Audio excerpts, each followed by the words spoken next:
नमस्कार मंडळी. हिंदू धर्मामध्ये उत्तराखंडमधील चार धाम म्हणजे यमुनोत्री, गंगोत्री, केदारनाथ आणि बद्रीनाथ, त्याचबरोबर अमरनाथ, कैलास मानसरोवर आणि चार दिशांची चार पीठ या यात्रा अत्यंत पवित्र मानल्या गेलेल्या आहेत. त्यापैकी जितक्या होतील तितक्या करण्याचा आपला मानस असतो. या चारही यात्रा अत्यंत कठीण आहेत, म्हणूनच त्यांना अतिशय महत्त्व आहे.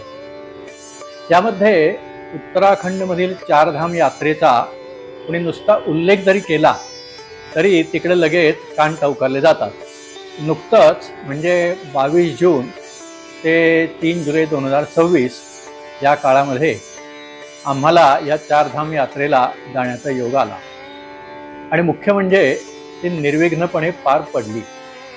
यमुनोत्री, गंगोत्री, केदारनाथ आणि बद्रीनाथ असे चारही धाम आमचे झाले. यात्रेहून परत आल्यानंतर आप्त तसेच मित्रांचा प्रश्नांचा भडीमार सुरू झाला. चारधाम यात्रा कधी करावी, एकट्याने करावी का ग्रुपने करावी, जाताना काय काय न्यावं, प्रवासाचा त्रास कितपत होतो, थंडीचा त्रास कितपत होतो, केदारनाथला आपण चालत जाऊ शकतो का, वाटेत खानपान व्यवस्था कशी असते, लँडस्लायडिंग वगैरे होतं का, त्याची शक्यता किती आणि लँडस्लायडिंग झालं तर काय करायचं, असे कितीतरी प्रश्न विचारले गेले. अर्थात हे सर्व प्रश्न योग्यच आहेत आणि या सर्व गोष्टी आम्ही चारधाम यात्रेदरम्यान अनुभवलेल्या आहेत, म्हणून त्या सर्वांना सांगाव्यात या उद्देशानं हा पहिला आणि स्वतंत्र व्हिडिओ निव्वळ चारधाम यात्रेची प्राथमिक माहिती देण्यासाठी म्हणून मी केलेला आहे. यानंतर प्रत्यक्ष प्रवास, दर्शन वगैरेचे चारही व्हिडिओ हे कालांतराने येत राहतील. पण आपण जर चारधाम यात्रा करणार असाल तर प्राथमिक माहितीसाठी हा व्हिडिओ आपण शेवटपर्यंत नक्की पहा अशी माझी आपल्याला विनंती आहे. आता पहिला प्रश्न, यात्रा कधी करावी. चारधाम यात्रा अक्षय तृतीयेला सुरुवात होते आणि दिवाळीच्या पहिल्या दिवसापर्यंत ती सुरू असते. भाऊबीजेला सर्व ठिकाणची मंदिरं अर्थात कपाटं बंद होतात. परंतु यामध्ये जुलै आणि ऑगस्ट या महिन्यामध्ये पाऊस जास्त असल्यानं सहसा कोणी चारधाम यात्रेला जात नाही. याच काळात लँडस्लायडिंग होण्याची शक्यता सुद्धा जास्त असते, म्हणून एप्रिल ते जूनमध्ये शक्यतो ही यात्रा करावी. त्यात सुद्धा पहिले 2 महिने एप्रिल मे आणि मे हे गर्दीचे असल्यानं शक्यतो जून महिन्याच्या दुसऱ्या आठवड्यामध्ये यात्रेला गेलं तर जास्त चांगलं. या काळात तापमानसुद्धा बऱ्यापैकी वाढत असतं, त्यामुळे थंडी कमी लागते आणि जर सप्टेंबर ऑक्टोबरमध्ये गेला तर थंडी बऱ्यापैकी असते, पण पावसाची शक्यता कमी असते. थोडक्यात जूनचा आठवडा आणि ऑक्टोबरचा दुसरा आठवडा हा चारधाम यात्रेसाठी योग्य आहे असं माझं मत आहे.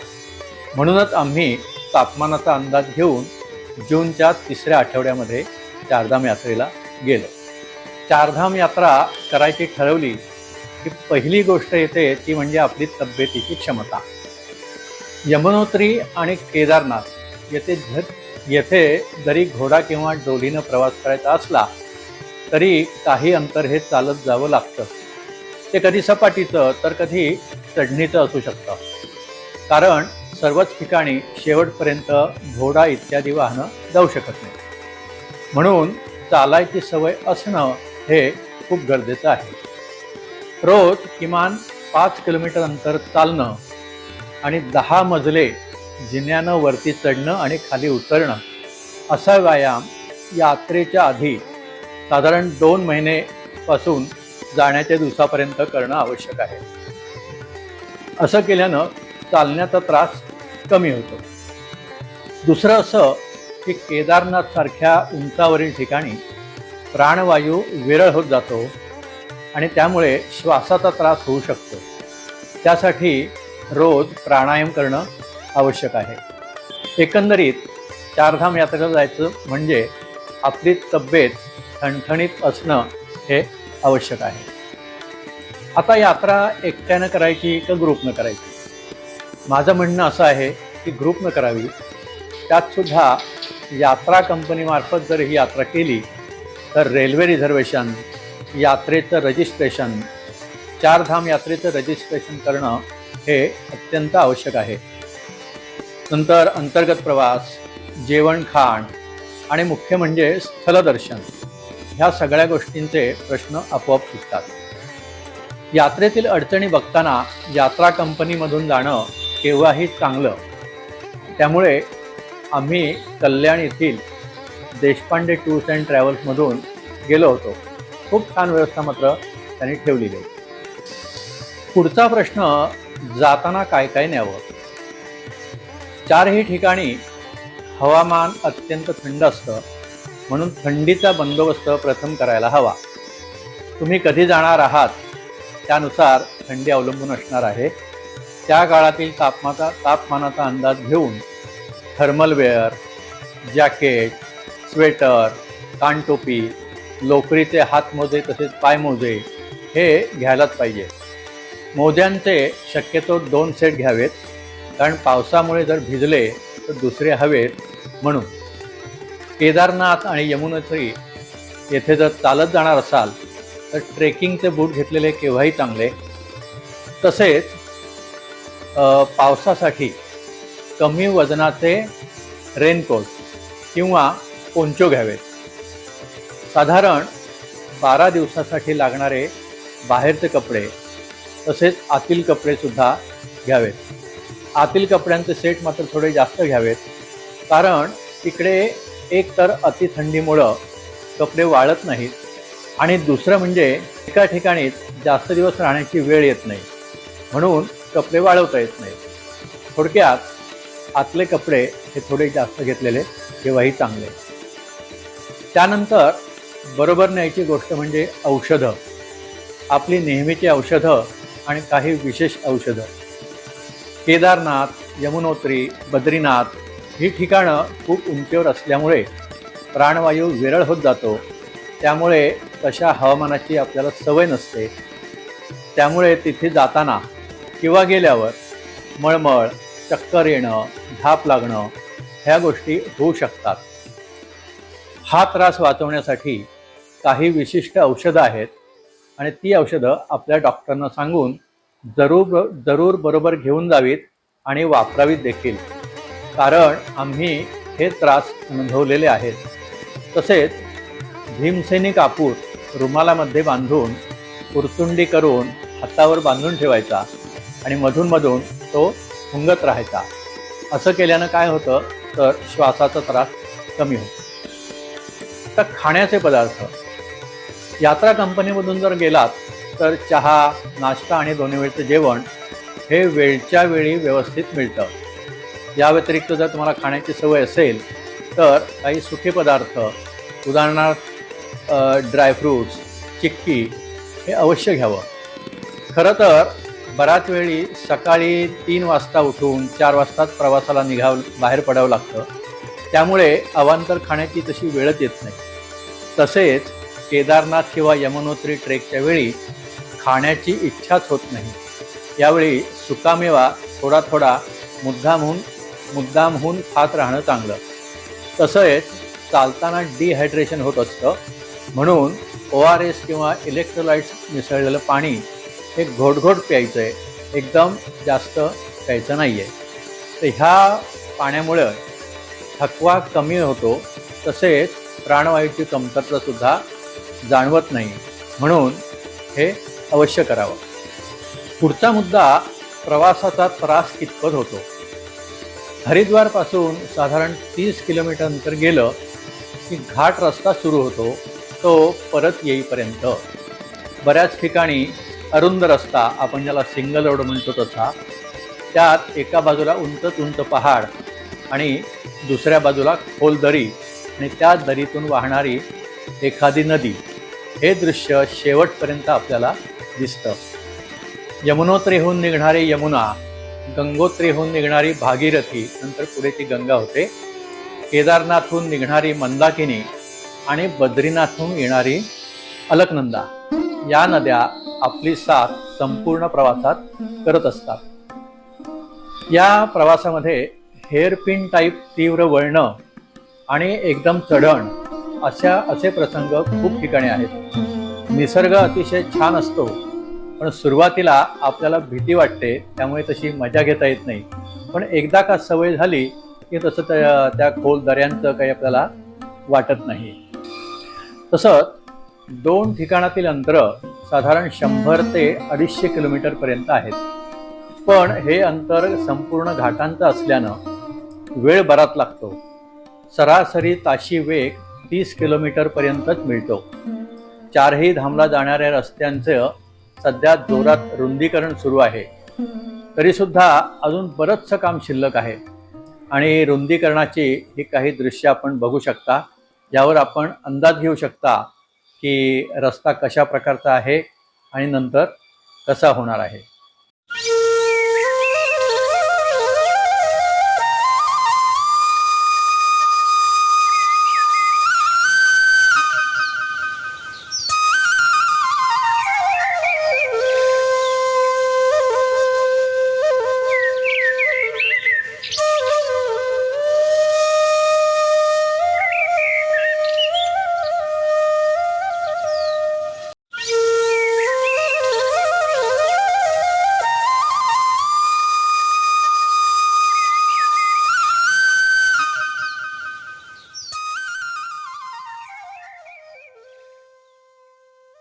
मुख्य मुद्दा असा की ह्या घाट रस्त्यांची ज्यांना सवय नाहीये त्यांनी योग्य त्या गोळ्या प्रवास सुरू होण्याआधी जरूर घ्याव्यात.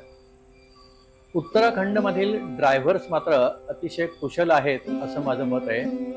कारण अरुंद रस्ते असल्यानं समोर काही अंतरावर जर गाडी दिसली तर दोघांपैकी एक जिथे सुरक्षित जागा असेल तिथे थांबतो आणि मग त्या ठिकाणी एकमेकांना क्रॉसिंग करणं हे सोपं जातं.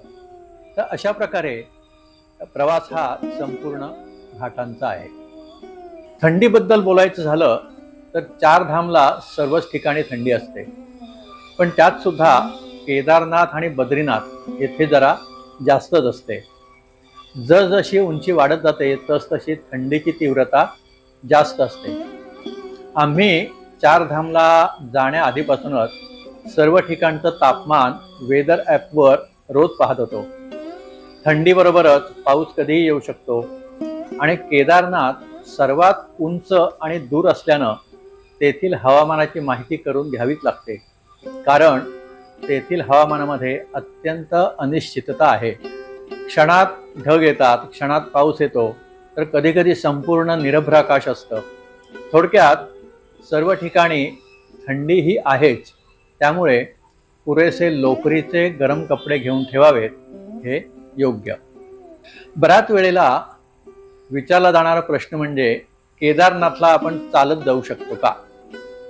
खरं म्हणजे केदारनाथबाबतचं कुतूहल आम्हाला सुद्धा पहिल्यापासूनच होतं आणि याबाबतचे बरेचसे व्हिडिओ यात्रेला जाण्यापूर्वी आम्ही यूट्यूबवर पाहिलेले होते. रोज किमान एक व्हिडिओ तरी आम्ही बघत होतो आणि ते व्हिडिओ बघितल्यानंतर आपण चालत जाऊ शकू या निष्कर्षाला आम्ही आलो होतो.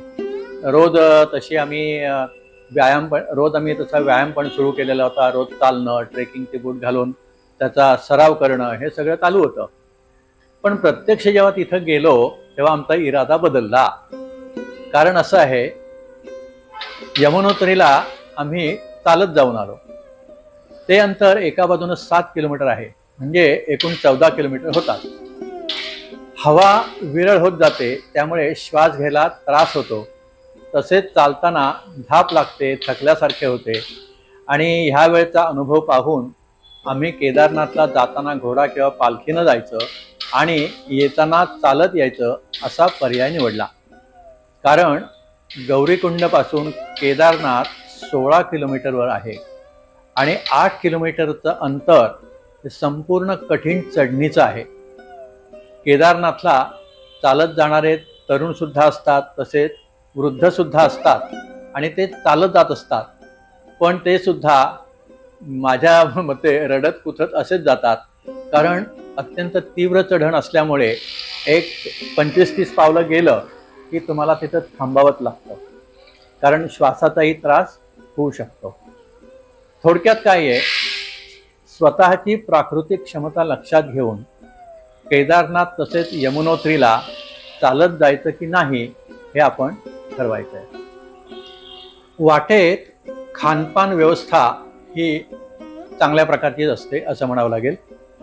केदारनाथचं अंतर हे जास्त असल्यानं ह्या प्रश्नाला महत्त्व आहे. यमुनोत्रीचं अंतर हे कमी आहे, त्यामुळे त्याच्यामध्ये काही खानपान सेवा जरी कमी असली तरी काही विशेष फरक पडत नाही. तरीसुद्धा तेथे सुद्धा खानपान व्यवस्था आहे. खाण्यामध्ये गरमागरम मॅगी, राजमा राईस, छोलेपुरी, पराठा हे पदार्थच मिळतात. चहा, कॉफी, सरबत किंवा दुसरं कोल्ड्रिंक हे सुद्धा मिळतं. परंतु हे सर्व घेण्यासाठी पैसे मात्र थोडे जास्त मोजावे लागतात, हे आपण लक्षात ठेवायला हवं. तसेच आपल्याला हवी तशी चव इथे असेलच असं नाही, पण अतिशय दुर्गम ठिकाणी आणि विशिष्ट भौगोलिक परिस्थितीत ते उपलब्ध होतं हेच आपलं नशीब, ही भावना आपण ठेवायला हवी. आता महत्त्वाचा प्रश्न विचारला जातो तो म्हणजे लँडस्लायडिंग होतं का आणि झालं तर काय करायचं. हिमालयातील पहाड काहीसे भुसभुशीत आहेत आणि विविध आकाराच्या दगड धोंड्यांचे आहेत. एक संद असं तिथं कातळ नाही. त्यामध्ये सुद्धा पाण्याचे वाहणारे धबधबे, नद्यांचे प्रवाह, त्यामुळे लँडस्लायडिंगची शक्यता नक्कीच असते. विशेषतः यमुनोत्री, बद्रीनाथ या भागामध्ये लँडस्लायडिंग बऱ्याचदा होतं असं दिसून आलेलं आहे. केदारनाथ येथील प्रलय आपल्याला सगळ्यांनाच माहिती आहे. आम्ही सुद्धा लँडस्लायडिंगचा अनुभव घेतला. 4ही धाम झाल्यानंतर बद्रीनाथहून जेव्हा आम्ही ऋषिकेशला येत होतो, तेव्हा बद्रीनाथहून 58 किलोमीटर अंतरावर आल्यानंतर गुलाबकोटी हे गाव आहे आणि या गावापासून 300 मीटरवरती लँडस्लायडिंग झालेलं होतं. आम्ही सकाळी 4 वाजता निघून 6:30 वाजता त्या ठिकाणी आलो आणि आमच्या बसपासून मगाशी म्हटल्याप्रमाणे 300 मीटरवरती लँडस्लायडिंग झालं होतं. पुढे 10 वाजले तरी काही हालचाल होत नव्हती. एका मागोमाग एक गाड्या सगळ्या येऊन उभ्या राहिलेल्या होत्या. 4 व्हीलर होत्या, तसेच मोठ्या काही बसेस पण होत्या. लँडस्लायडिंगच्या ठिकाणी JCB पण आले होते, पण काम सुरू होत नव्हतं. ते इंजिनियरची वाट बघत होते. रस्त्यावर आलेला मलबा आणि दगड हे खाली ढकलायचे का दुसरीकडे कुठे न्यायचे याबाबत त्यांना ऑर्डर्स पाहिजे होत्या. आम्ही खाली उतरून जाऊन पाहून येत होतो, मध्ये मध्ये कुठपर्यंत काय होतंय का हे बघत होतो. नंतर आमचे टूर मॅनेजर म्हणाले की 112 या क्रमांकावर सर्वांनी तक्रार नोंदवा. 112 या क्रमांकावर फोन लावा आणि तक्रार नोंदवा. मग सर्वांनीच फोन लावायला सुरुवात केली आणि विशेष म्हणजे जवळजवळ सगळ्यांचे फोन लागले पण. त्यांना सर्व परिस्थिती सांगितली आणि मग काही वेळानं पोलीस वगैरे मंडळी आली, ते इंजिनियर वगैरे आले आणि कामाला सुरुवात झाली. वेळ पुढं जात होता, पण तरीसुद्धा काम पूर्ण व्हायला बराच वेळ लागणार होता. आणि त्या परिसरामध्ये फक्त एकच हॉटेल होतं आणि गाड्या मात्र वाढत होत्या. त्या हॉटेलवाल्याकडचं जवळजवळ सगळं काही संपलं. मग आमच्या टूर लीडरनी, आचार्य होते बरोबर, त्यांना सांगितलं तुम्ही मूग डाळीची खिचडी करा. मग त्यावेळी आचार्यांनी खिचडी केली आणि आम्ही टूरमधील फक्त 17 जणांनी गरमागरम जेवण घेतलं. असं गरमागरम जेवणारे फक्त आम्ही 17 जण तिथं होतो. इतरांनी सुद्धा आचार्यांकडे किंवा आमच्या टूर मॅनेजरकडे येऊन विनंती केली की आम्ही सुद्धा तुम्हाला पैसे देतो, आम्हालाही अशी गरम खिचडी द्या. पण त्याच्याकडे तेवढी सामग्री पण नव्हती आणि म्हणून ते तसं काही पुढे होऊ शकलं नाही. म्हणून टूरमधनं जाण्याचा हा एक नक्की फायदा असतो. जर आम्ही टूरमधून गेलो नसतो तर ह्या ठिकाणी मात्र मोठी हरकत झाली असती. नंतर रस्ता साफ करण्याचं काम जवळजवळ संपलं. त्यावेळेला 4 वाजलेले होते आणि अशा तऱ्हेनं आम्ही सकाळी 6:30 ते 4 म्हणजे जवळजवळ 10 तासानंतर तिथून आम्ही रवाना झालो. मुद्दा असा आहे की चारधाम यात्रेमध्ये कधीही आणि कुठेही लँडस्लायडिंग होऊ शकतं. सुदैवानं आम्हाला ते परतीच्या प्रवासात पाहायला मिळालं. पण जर जातानाच जर एखाद्या ठिकाणी मध्ये झालं असतं आणि असा जर वेळ गेला असता तर एखादं ठिकाण आम्हाला चुकवावं लागलं असतं. त्यामुळे यातनं लक्षात घेण्याची गोष्ट अशी आहे की लँडस्लायडिंगमुळे प्रवासामध्ये बदल होऊ शकतो. जाता जाता एक गोष्ट सांगावीशी वाटते, ती म्हणजे चारधाम ठिकाणची हॉटेल्स ही सीझनल चालणारी हॉटेल्स असतात. आणि दुसरं असं की या हॉटेलमध्ये येणारे प्रवासी हे 1 ते 2 दिवसच राहणारे असतात, त्यापेक्षा कोणी जास्त राहत नाही. त्यामुळे या हॉटेलमध्ये कमी जास्त प्रमाणात असुविधा होऊ शकते. विशेषतः आंघोळीसाठी गरम पाणी. या हॉटेलांमध्ये फक्त सकाळी ठराविक वेळेलाच गरम पाणी मिळतं. 24 तास गरम पाणी सगळीकडे असेलच असं नाही. केदारनाथ सारख्या ठिकाणी 24 तास गरम पाणी आहे, परंतु ते खोलीमधले गिझर हे छोटे असतात आणि एकदा का गरम पाणी आपण त्यातलं घेतलं की दुसरं पाणी गरम होण्यासाठी खूप वेळ लागतो. म्हणून अशा प्रकारच्या असुविधा हॉटेलमध्ये होऊ शकतात, ह्याची आपण मानसिक तयारी ठेवायला हवी. चारधाम यात्रेबद्दल मी एवढंच म्हणेन की ह्या व्हिडिओच्या आधारे यात्रेला निघण्यापूर्वी प्रत्येक ठिकाणची पूर्ण माहिती समजून घेऊन तसेच संपूर्ण श्रद्धा आणि सकारात्मकता जर ठेवली तर तुमची यात्रा पूर्ण झालीच असं समजायला हरकत नाही.